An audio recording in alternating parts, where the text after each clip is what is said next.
Questão 2. Considere a função de R2 em R definida por f de xy igual a x ao quadrado menos y ao quadrado menos 2x mais 2y. Acredito que a gente já tenha feito alguma questão com a mesma função ou uma função bem parecida.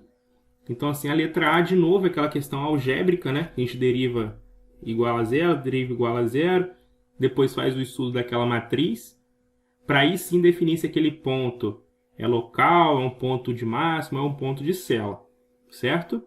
E a letra B é aquela questão analítica, né? Que a gente só precisa argumentar, não precisa fazer cálculo nenhum. É verdade que a função f assume valores mínimos e máximos, então, para definir, é preciso que f seja contínuo e x seja compacto. Repare que isso aqui talvez tenha um formatozinho de elipse, né? Acredito que isso aqui seja uma elipse. Porém, assim, não interessa para mim qual curva que é. Interessa saber se esse conjunto é compacto. O que de fato é. O que de fato me deixa compacto por causa desse sinal de igual aqui. É limitado e fechado, tá vendo? Esse sinal de igual aqui me garante que é limitado e fechado. Então, sim, o teorema de Weierstrass garante. Ok?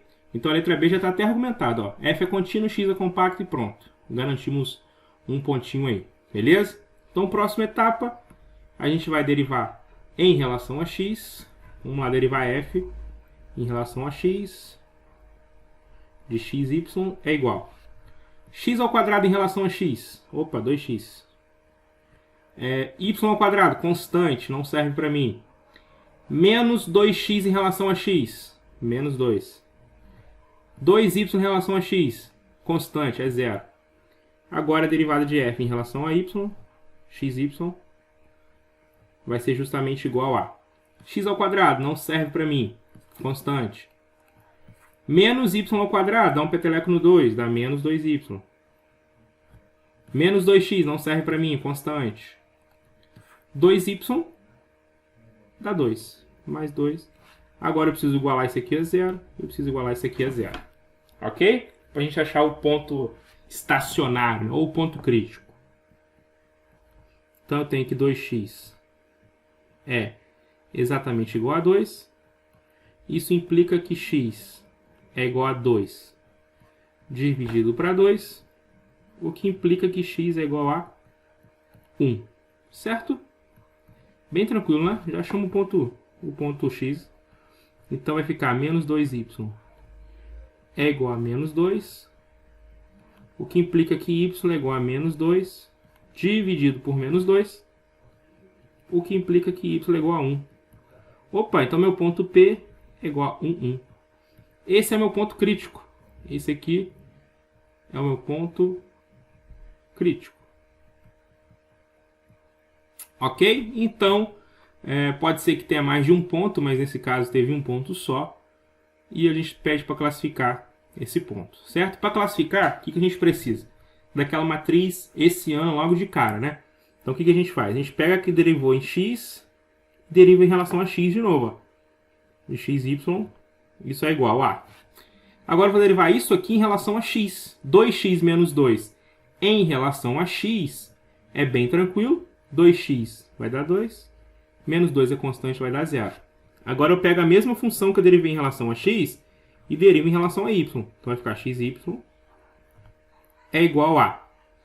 Agora eu vou derivar isso aqui em relação a y. Opa, isso aqui constante, isso aqui constante.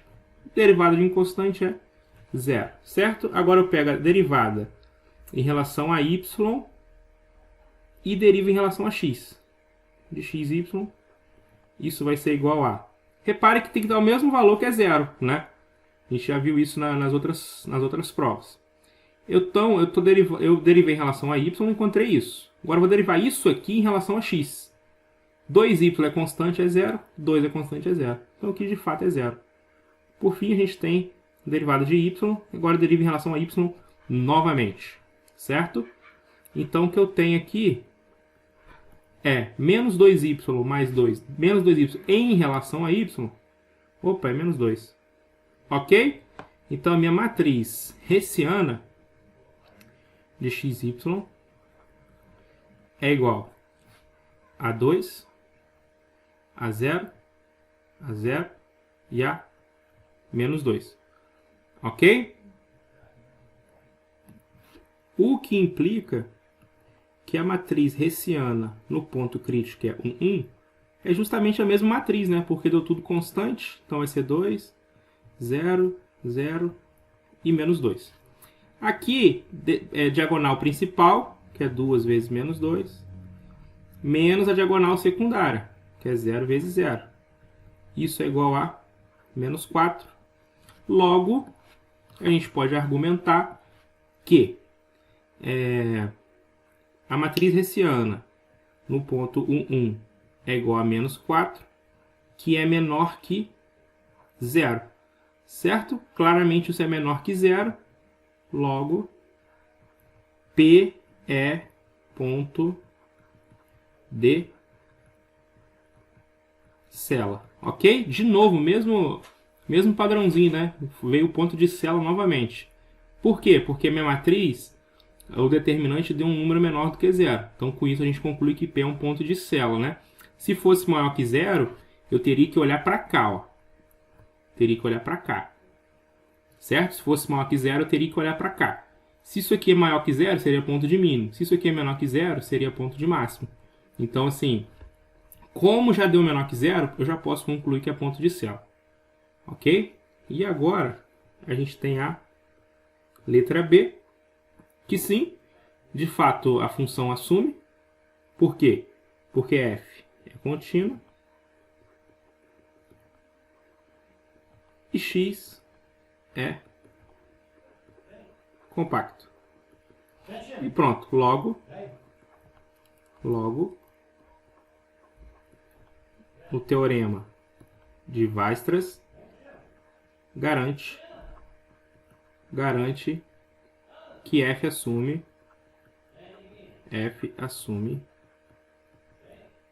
tais valores.